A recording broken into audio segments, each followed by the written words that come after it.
Good evening. Vector के next lecture में हम लोग डिफरेंशिएशन ऑफ वेक्टर्स पर कुछ प्रॉब्लम सॉल्व करेंगे। आज मैंने आपके लिए दो क्वेश्चंस लिखे हैं। पहला क्वेश्चन काफ़ी आसान है। R equal to A cos omega T plus B sine omega T. A और बी कॉन्स्टेंट हैं, वेक्टर्स हैं। ऐसी प्रॉब्लम्स आपने फिजिक्स में वेव्स एंड ऑसिलेशंस में देखा होगा। तो आपको ये दो चीज़ें निकालनी है। ये बहुत ऑर्डिनरी क्वेश्चन है।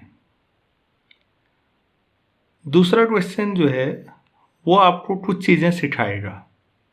देखिए, कोई भी वेक्टर हो तो उसके दो कंपोनेंट हैं, मैग्नीट्यूड और डायरेक्शन।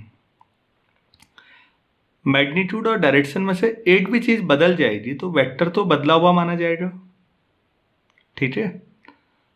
तो फिर यहाँ पर हम एक एक चीज़ बदल रहे हैं। पहला पार्ट पढ़िए। Prove that the derivative of a vector of constant length is perpendicular to the vector. इसमें वेक्टर की लेंथ कांस्टेंट है, मतलब उसका मैग्नीट्यूड कांस्टेंट है, लेकिन डायरेक्शन के बारे में कुछ नहीं कहा गया है। और दूसरे में क्या कहा गया है जरा देखिए। If A vector function of T is a vector of constant direction, इस बार डायरेक्शन फिक्स है वेक्टर की, उसकी मैग्नीट्यूड कम ज़्यादा आप कर सकते हैं लेकिन डायरेक्शन नहीं बदलेगी। Then prove that its derivative is collinear with it. तो इस बार अब जो डेरिवेटिव होगा वो उसी डायरेक्शन में होगा जिस डायरेक्शन में वेक्टर है। प्लीज़ ये जो दूसरा क्वेश्चन है, दोनों कंपोनेंट आपको सिखाने में मदद करेंगे और जो व्यावहारिक जिंदगी की हम कई समस्याएं मैथ्स में या फिजिक्स में सॉल्व करते हैं, आपको मदद मिलेगी। पहला पार्ट हम करते हैं, पहला क्वेश्चन, लेकिन वो एक ऑर्डिनरी क्वेश्चन है। आर आपको दिया हुआ ही है, मैं उसे दोबारा नहीं लिख रहा हूँ। D R by D T ये बीएससी के स्टूडेंट्स को ध्यान में रखते हुए किया जा रहा है, ताकि उन्हें लगे कि मैं क्वेश्चंस बिल्कुल नहीं करा रहा हूँ। ऐसा नहीं है। देखिए, क्रॉस का differentiation minus omega sine omega t vector a plus omega cross omega t vector b. और अगर एक बार और डिफरेंशिएशन करना हो, d square r by D t square, तो ये आ जाएगा minus omega square cross omega T a plus minus omega square sine omega T b. Minus omega square अगर आप कॉमन लेते हैं तो ये दोबारा वही बनेगा, A vector cos omega T B sine omega T. तो आप माइनस ओमेगा स्क्वायर आर लिख सकते हैं, या d square r upon D t square plus omega square r equal to 0। ये सेकंड पार्ट सॉल्व किया। इसी के साथ जिन बच्चों को सिंपल हार्मोनिक मोशन की इक्वेशन याद होगी, उन्हें महसूस हो रहा होगा कि हाँ, ऐसा ही एक्सप्रेशन होता था और इसी इक्वेशन को सॉल्व करके सॉल्यूशन निकाला जाता था। ये सेकंड पार्ट आपका आ गया है, सेकंड पार्ट की वैल्यू। अगर आप फर्स्ट पार्ट करना चाहते हैं तो मैं अब उसे कर नहीं रहा हूँ। तो आपके पास आर है, आपके पास D R upon D T भी है। जब दोनों पता है तो दोनों का क्रॉस प्रोडक्ट ले लीजिए, आई जे के आई आर के component D R by D T के कंपोनेंट, ही पहला तरीका। दूसरा, ए और बी के बारे में नहीं मालूम है कि वो ऑर्थोगोनल है या नहीं है, तो डिटर्मिनेंट ना लगाए तो बेहतर है। आप थोड़ा सा ध्यान दीजिए। आप लोग जब आई जे के लिखते हैं तो आपको मालूम होता है कि एक्स एक्सिस वाई एक्सिस और जेड एक्सिस की डायरेक्शन में यूनिट वेक्टर है। तो आपको ये भी पता होता है कि x axis y axis z axis mutually आप परपेंडिकुलर हैं एक दूसरे के। तो आई डॉट जे या जे डॉट के डॉट आई ये सब क्या होता है, 0।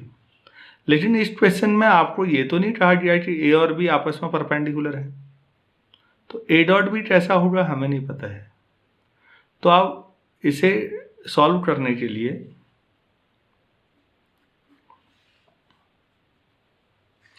डिटर्मिनेंट मेथड ना लगाएं।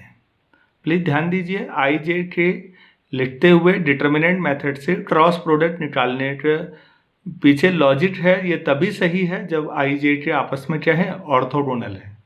अभी आपको नहीं पता है कि ऐसा है या नहीं है, तो आप R cross D R upon D T निकाल रहे हैं, तो ये है A cos omega T plus B sine omega T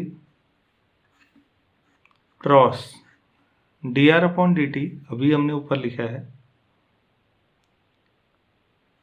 A times minus omega sine omega T plus B times omega cross omega T. तो इसे करने के लिए देखिए, जब ए क्रॉस प्रोडक्ट होगा, ए से डिस्ट्रीब्यूटिव लॉ लगाइए इसमें, तो ए क्रॉस से तो 0 होता है, तो पहली टर्म 0 आ जाएगी। 0 क्या है, स्केलर या वेक्टर? दो वेक्टर्स का क्रॉस प्रोडक्ट वेक्टर ही होगा ना, तो 0 वेक्टर। फिर प्लस नेक्स्ट ए का इसके साथ आएगा तो ए क्रॉस बी, और जो नंबर्स हैं वो आपस में मल्टीप्लाई हो जाएंगे, तो omega cross square omega T. अब बी के साथ करिए, बी का जब इसके साथ होगा तो बी क्रॉस ए होगा, लेकिन बी क्रॉस ए को माइनस टाइम्स क्या लिख सकते हैं, ए क्रॉस बी, और 8 माइनस ए भी आ रहा है, तो प्लस ए क्रॉस बी और omega sine square omega T, और second term B cross B क्या हो जाएगा, 0। तो अब आपके पास क्या आ गया, दोनों में A cross B common, omega times A cross B common आ जाएगा, और बाकी क्या बचेगा, cos square omega T plus sine square omega T, वो कितना होता है, 1। तो यही आंसर है। तो आपको ये समझ में आया होगा कि इन जनरल जब कोई प्रॉब्लम दी जाती है तो हमें नहीं पता जो वेक्टर दिए गए हैं वो आपस में ऑर्थोगोनल हैं या नहीं है, तो डिटर्मिनेंट मेथड क्रॉस प्रोडक्ट में किस समय लगाएंगे, केवल जब आपको ये कन्फर्म हो कि वेक्टर्स आपस में ऑर्थोगोनल है। अदरवाइज जनरल मेथड जो कि हमने अभी लगाया, ये जनरल मेथड है। मुझे उम्मीद है पहला क्वेश्चन आपको समझ में आया होगा, और पहला क्वेश्चन ये करवाने की वजह भी यही था।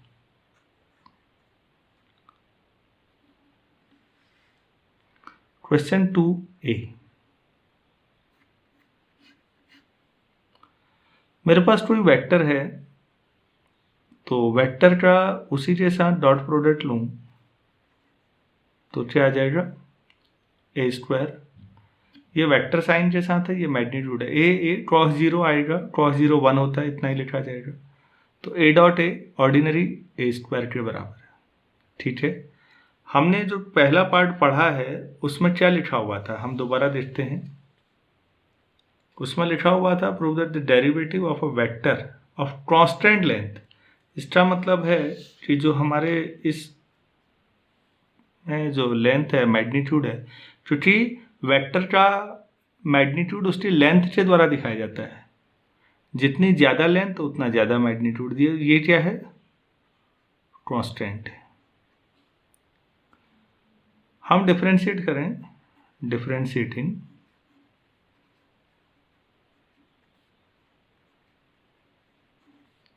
विद रिस्पेक्ट टू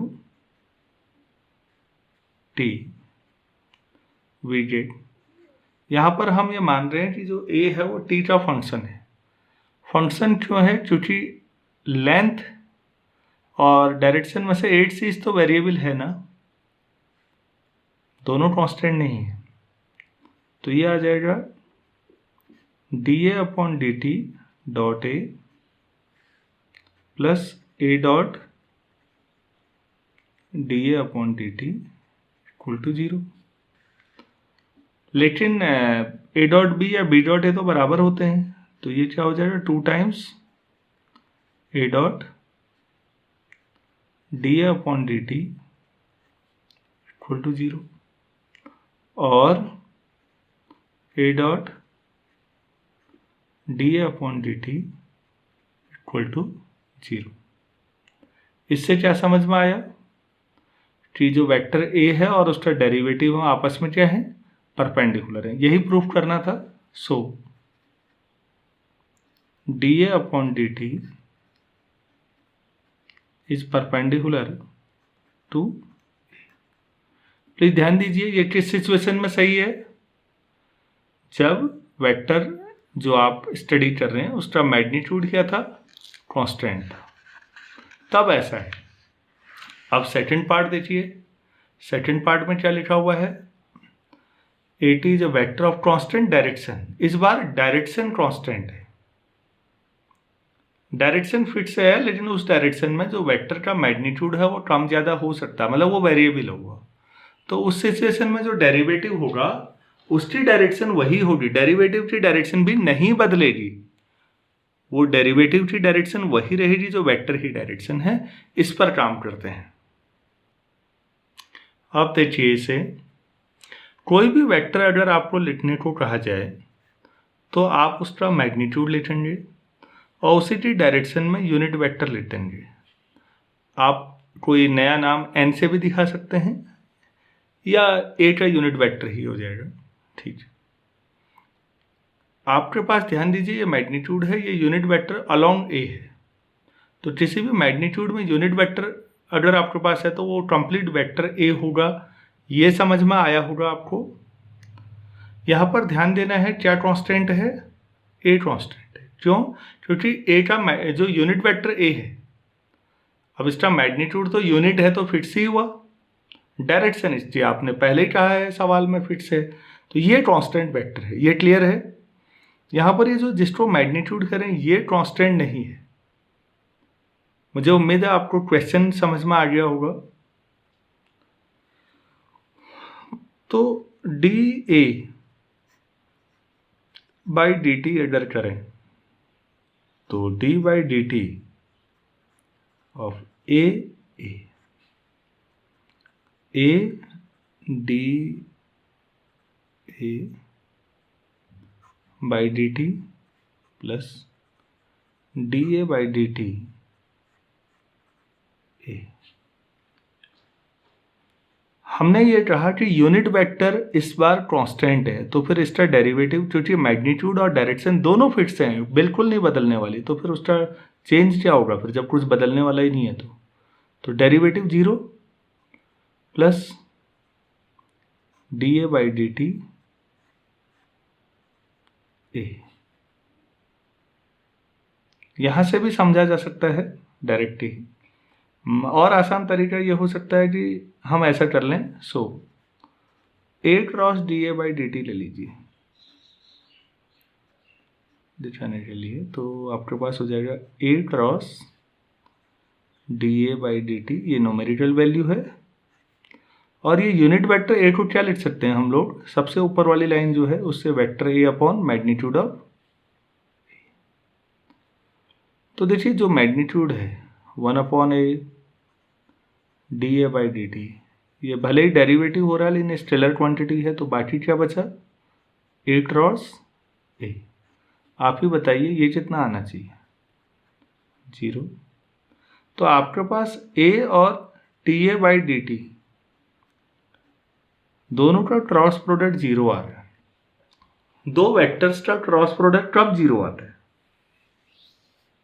जब दोनों पैरेलल हो या दोनों की बोथ है A and D A by D T have same direction.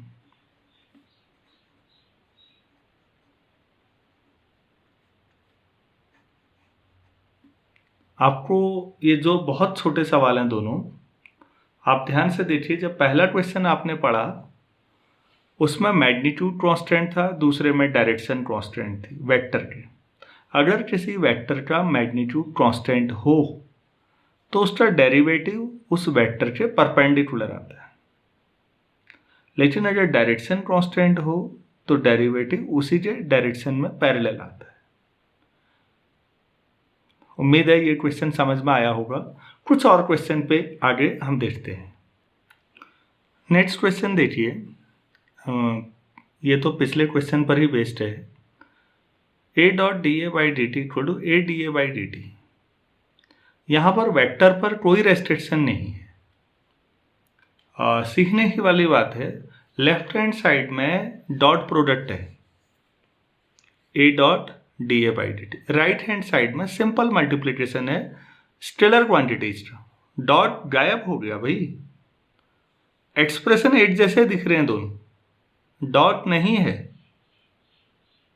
और ये इन जनरल है, वेक्टर पे भी कोई रेस्ट्रिक्शन नहीं है कि वेक्टर कैसा होगा। तो मुझे लगा कि ये आपके साथ शेयर किया जाना चाहिए। और प्रूफ बहुत आसान है, मुझे लगता है आप लोग सब जानते ही होंगे। ए डॉट ए कितना लिखते हैं हम लोग, ए स्क्वायर। लेकिन पिछले क्वेश्चन की तरह जहाँ पर हमने इसे कांस्टेंट लिख दिया था, अब कांस्टेंट हम नहीं लिख सकते। हमें नहीं पता कि मैग्नीट्यूड कांस्टेंट है या नहीं है। तो जब कहा ना जाए कांस्टेंट हो तो हम इसे क्या मानेंगे, वेरिएबल मानेंगे। अब आप डिफरेंशिएट करें, तो differentiating with respect to some scalar t we get a dot d A by D t plus d A by D t dot a. और अगर आप टी के रिस्पेक्ट में करेंगे तो 2a और फिर ए का D A by D t. यहाँ ये दोनों इक्वल क्वांटिटी हैं, तो 2 टाइम्स ए डॉट आएगा, 2 कैंसिल हो जाएगा और ये प्रूफ हो जाएगा। क्वेश्चन करवाना मेरा उद्देश्य नहीं था यहाँ पर कि आपको, मुझे उम्मीद है ये आता होगा। आप इसे सोचिएगा कि ये कितना बढ़िया कंडीशन है। कोई भी वेक्टर हो इन जनरल और उसका डेरिवेटिव का डॉट प्रोडक्ट हमेशा करें तो डॉट गायब हो जा रहा है, केवल मैग्नीट्यूड और उसका मैग्नीट्यूड है डेरिवेटिव का सिंपल प्रोडक्ट है। डॉट प्रोडक्ट अपने आप ही गायब है, आप डायरेक्ट लिख सकते हैं। तो अगर आप समझ पा रहे हैं तो इसकी इम्पोर्टेंस वाकई ज़्यादा है, जो कई फिजिकल सिचुएशन में आपकी मदद करेगी। सेकंड पार्ट जो है उसे देखिएगा। आर कोई वेक्टर है, तो यहाँ आर उसका मैग्नीट्यूड और उसी डायरेक्शन में यूनिट वेक्टर है। ये एक ऑर्डिनरी क्वेश्चन है। तो unit vector r cross D r की वैल्यू इतनी है। जो प्रूफ करना है उसमें लेफ्ट हैंड साइड में यूनिट वेक्टर है, राइट हैंड साइड में वेक्टर है और ये मैग्नीट्यूड है। क्वेश्चन आसानी से सॉल्व हो जाएगा, मुझे ये उम्मीद है। देखिए आर यूनिट वेक्टर कैसे लिखते हैं, दिस अपॉन आर। यहाँ पर इन जनरल वेक्टर है, ये नहीं कहा गया है कोई चीज़ कांस्टेंट है, तो आप उसे वेक्टर का मैग्नीट्यूड और डायरेक्शन दोनों को क्या मानेंगे, वेरिएबल। वेरिएबल मानेंगे तो आप अगर डी ऑफ आर करते हैं तो डी ऑफ वेक्टर आर और इंटू 1 अपॉन आर। इसे प्रोडक्ट रूल से भी कर सकते हैं, कोसेंट से भी कर सकते हैं, वो आपकी इच्छा है आप क्या लगाना चाहते हैं। तो डी आर पहले का, दूसरा ऐसे ही, ये इंटू है, ये डॉट नहीं है, तो मैं नेक्स्ट टाइम ये सिंबल यूज नहीं करूंगा, बल्कि मुझे ऐसे लिख देना चाहिए, upon R plus R vector 1 upon R का differentiation minus 1 upon R square और डी आर। तो अब आपके पास जो क्वेश्चन कहा गया था वो था R cross D R unit vector. R आपके पास vector R upon R cross D R, आपके पास D R upon R minus vector R upon R square D R. Cross product इनके बीच होगा, वेक्टर्स के बीच होगा। प्लीज ध्यान दीजिए, ये डी आर में ये आर मैग्नीट्यूड है, ये वेक्टर नहीं है तो ये वेक्टर है, तो यहाँ r क्रॉस r हो जाएगा, तो सेकेंड टर्म क्या हो जाएगी, 0। सेकेंड टर्म 0 हो जाएगी और फर्स्ट टर्म आपके पास डायरेक्ट ही आ जाएगा। इसमें ऐसा कोई कंसेप्चुअल प्रॉब्लम नहीं थी। मैंने ये क्वेश्चन बीएससी में यूनिवर्सिटी कई बार पूछ चुकी है, इस बात को ध्यान में रखते हुए किया था आपके लिए। उम्मीद है आपको ये समझ में आया होगा। नेक्स्ट क्वेश्चन देखिए आप लोग, if unit vector r is a unit vector, then prove that unit vector cross derivative of unit vector mod equal to mod of derivative only। Unit vector कहा गया है तो मैग्नीट्यूड कांस्टेंट हुआ। आपको ये तो नहीं कहा गया कि unit vector along that direction, मतलब यूनिट वेक्टर तो जैसे आई जे के आपने 3 फिट्स मानते हैं आप लोग डायरेक्शन में, लेकिन यहाँ तो कुछ भी नहीं कहा गया कि किस डायरेक्शन में है। तो आप ही बताइए, ये जो यूनिट वेक्टर है इसका मैग्नीट्यूड क्या हो जाएगा, has constant magnitude. Magnitude constant है, डायरेक्शन तो कांस्टेंट नहीं है ना। तो फिर अभी हमने पीछे किया था, अगर मैग्नीट्यूड कांस्टेंट है तो यूनिट वेक्टर का जो डेरिवेटिव है इज परपेंडिकुलर टू, या हम इसे प्रूव भी कर सकते हैं वैसे ही, क्योंकि मैग्नीट्यूड कांस्टेंट है। किसी वेक्टर का मैग्नीट्यूड कांस्टेंट है तो डेरिवेटिव ओरिजिनल वेक्टर के परपेंडिकुलर होगा। अगर ये दोनों वेक्टर परपेंडिकुलर हैं तो उनके बीच एंगल 90 होगा या नहीं होगा। So unit vector r cross derivative of unit vector कितना हो जाएगा, unit vector r mod derivative mod sine 90 और किसी इन दोनों का क्रॉस प्रोडक्ट जहां होगा नई डायरेक्शन में यूनिट वेक्टर, दो वेक्टर्स का cross product a b sine theta और यूनिट कितना आ जाएगा।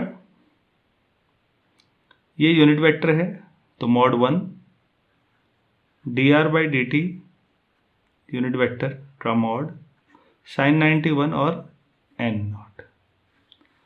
अब अगर दोनों साइड मॉड ले लें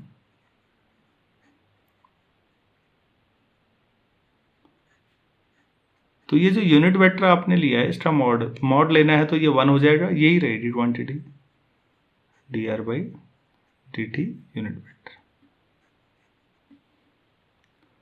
छोटा सा क्वेश्चन है, बस पिछले क्वेश्चन का यूज था मैंने इसलिए करा दिया। दूसरा क्वेश्चन डेरिवेटिव और वेक्टर ट्रिपल प्रोडक्ट का कॉम्बिनेशन है। देखिए d A by D t equal to c cross a, d B by D t equal to c cross B. तो फिर आपको एक ये प्रूफ करना है। कुछ इसमें ऐसा टफ नहीं है काम, अब क्योंकि लेक्चर ही बहुत एलिमेंट्री लेवल पे बन रहे हैं तो मैं करके दिखा देता हूँ आपको। B part left hand side है D by D T of A cross B, तो ये हो जाएगा D A by D T cross B plus A cross D B by D T. तो D A by D T C cross A cross B plus A cross और D B by D T C cross B. इसे पहले लिख लेते हैं तो minus बाहर कर लेते हैं, तो B cross C cross A plus A cross C cross B minus times ये हो जाएगा B dot A times C minus B dot C times A. ये हो जाएगा A dot B times C, A dot C times B.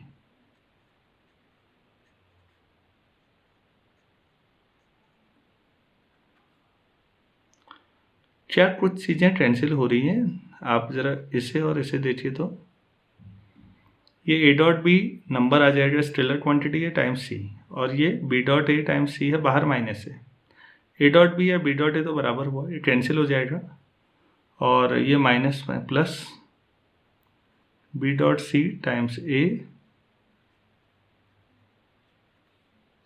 Minus A dot C times B.